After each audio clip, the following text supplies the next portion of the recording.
Hello friends and welcome back to our channel Kanoon topper.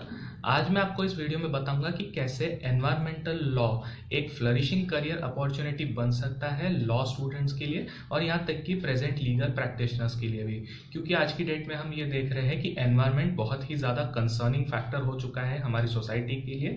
तो उसी से रिलेटेड काफ़ी सारे एनजीओज, ऑर्गेनाइजेशंस और यहाँ तक कि गवर्नमेंट ने भी इनिशिएटिव लिया है एनवायरनमेंट को प्रिजर्व और प्रोटेक्ट करने के लिए। तो आज इस वीडियो का हमारा मेन टॉपिक होगा कि एनवायरमेंटल लॉ कैसे एक करियर अपॉर्चुनिटी के तौर पर काम कर सकता है, मेन तो लॉ स्टूडेंट्स के लिए जो करंटली लॉ स्टडी कर रहे हैं, लॉ बैकग्राउंड से है और आगे जाकर के एक स्टेबल करियर ढूंढना चाहते हैं अपने लॉ करियर में। तो दोस्तों फर्स्ट जो इसमें फैक्टर आता है, फर्स्ट जो इसमें सेक्टर आता है जहां पर एनवायरमेंटल लॉयर्स की जरूरत होती है वो है मैन्युफैक्चरिंग सेक्टर। कोई भी मैन्युफैक्चरिंग सेक्टर, कोई भी चीज मैन्युफैक्चर करने के लिए आजकल गवर्नमेंट ने रूल्स बनाए हैं कि उसका जो एंटायर प्रोडक्शन यूनिट है वो एनवायरमेंटल फ्रेंडली होना चाहिए, एनवायरमेंट की जितनी भी गाइडलाइंस है उसके साथ कंप्लाई करने चाहिए उसका पूरा एस्टैब्लिशमेंट। तो time to time legal advisers की जरूरत होती है कि कैसे वो उन मैन्युफैक्चरर्स को गाइड करेंगे, उन्हें सपोर्ट करेंगे और यहाँ तक कि उन्हें time to time legal advice भी देते रहेंगे मैन्युफैक्चरिंग सेक्टर्स में। जो नेक्स्ट इसमें आता है वो है पब्लिक यूटिलिटी कमीशंस। कोई भी पब्लिक यूटिलिटी कमीशन से मेरा मतलब है कि जो भी पब्लिक इंटरेस्ट से रिलेटेड पीआईएल्स और लिटिगेशंस फाइल करते हैं किसी भी एनवायरमेंटल हजार्डस एक्टिविटी को लेकर के, वो भी एक अच्छी अपॉर्चुनिटी हो सकती है। आप एक रेगुलर प्रैक्टिस के तौर पर भी इसे कर सकते हैं इन high courts and even supreme court. जो नेक्स्ट हमारा इसमें टॉपिक होगा वो है फेडरल गवर्नमेंट एजेंसीज। जो नेक्स्ट पॉइंट है federal government agencies. Government agencies में भी जहां पर फेडरल रूल है, जहां पर सेंटर और स्टेट कंबाइंड काम करता है, वहां पर भी गवर्नमेंट अपनी पॉलिसीज को एक तरह से इंप्लीमेंट करने के लिए ये भी चेक करती है कि क्या ये एनवायरमेंटल फ्रेंडली पॉलिसी है या नहीं, जिसके लिए उन्हें एनवायरमेंटल लॉयर्स के गाइडेंस की जरूरत पड़ती है। तो वहां पर भी एनवायरमेंटल लॉयर्स को एक अच्छी अपॉर्चुनिटी मिल सकती है अपने करियर को एस्टैब्लिश करने के लिए। नेक्स्ट जो इसमें है कि अब प्रॉपर मैं आपको बताऊंगा कि जॉब पोस्ट क्या क्या है, कि जॉब मेन पोस्ट के नाम क्या है, कि जहां पर एनवायरमेंटल लॉ एक प्रॉपर पोस्ट की तरह काम कर सकता है। तो दोस्तों पहले जो हमारा पॉइंट होगा वो पॉइंट है स्टाफ अटॉर्नी फेडरल एजेंसीज। जितनी भी स्टाफ अटॉर्नी से मेरा मतलब ये है कि जितनी भी फेडरल गवर्नमेंट एजेंसीज है वो टाइम टू टाइम, जैसे कि मैंने आपको बताया था, एनवायरमेंटल लॉयर्स को हायर करती है अपने पर्सनल गाइडेंस के लिए और असिस्टेंस के लिए। तो उसके लिए भी ये प्रॉपर स्टाफ है, स्टाफ अटॉर्नी फेडरल एजेंसी। दूसरी भी इस पोस्ट का नाम है staff attorney legislative bodies. Legislative bodies मतलब वो जो डायरेक्ट गवर्नमेंट और सेंट्रल स्टेट से रिलेटेड डील करते हैं, उनकी पोस्ट से रिलेटेड। तो उनके लिए भी स्टाफ अटॉर्नी लेजिस्लेटिव बॉडी की पोस्ट है।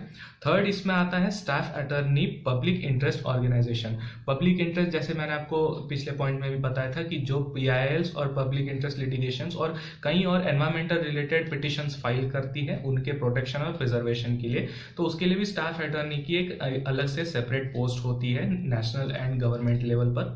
फोर्थ जो इस पोस्ट का नाम है वो है अटॉर्नी इंटरनेशनल एनवायरमेंटल लॉ।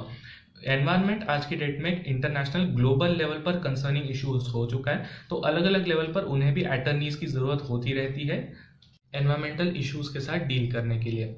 हमारा फाइनल पॉइंट जो इसमें आता है वो है पॉलिसी एडवाइजर्स का।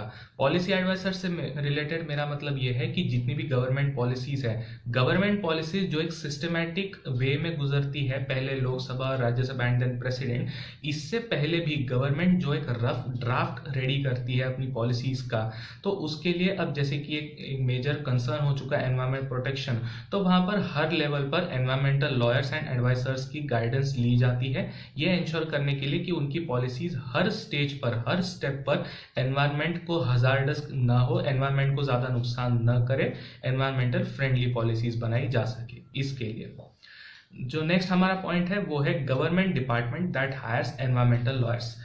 इससे मेरा मतलब यह है कि अब मैं इसमें आपको बताऊंगा कि जितने भी एनवायरमेंटल लॉयर्स हैं उनके लिए गवर्नमेंट डिपार्टमेंट में क्या क्या जॉब अपॉर्चुनिटीज है, गवर्नमेंट लेवल पर कहां कहां पर इनकी हायरिंग होती है।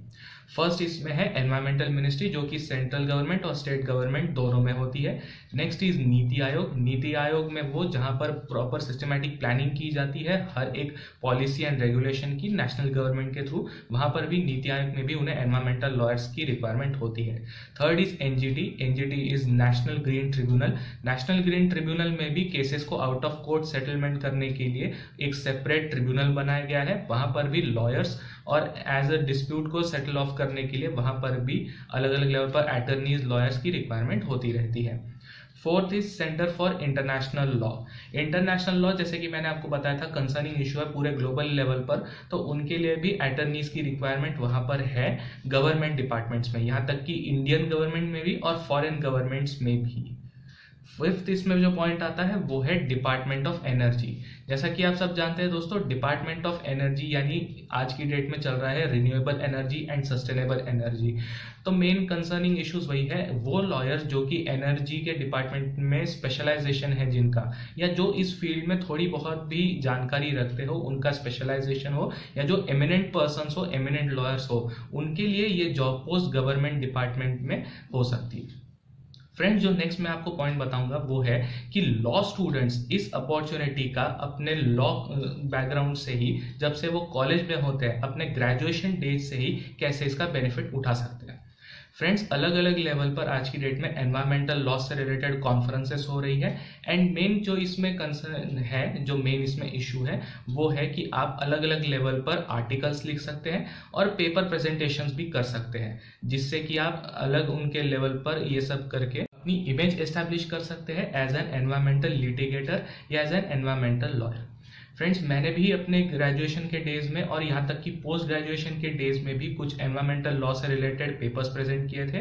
मैं आपको स्क्रीन पर दिखाने जा रहा हूँ मेरा सर्टिफिकेट, जो कि मैंने पर्सनली गेन किया है एनवायरमेंटल लॉ से रिलेटेड एक कॉन्फ्रेंस पेपर प्रेजेंट करके।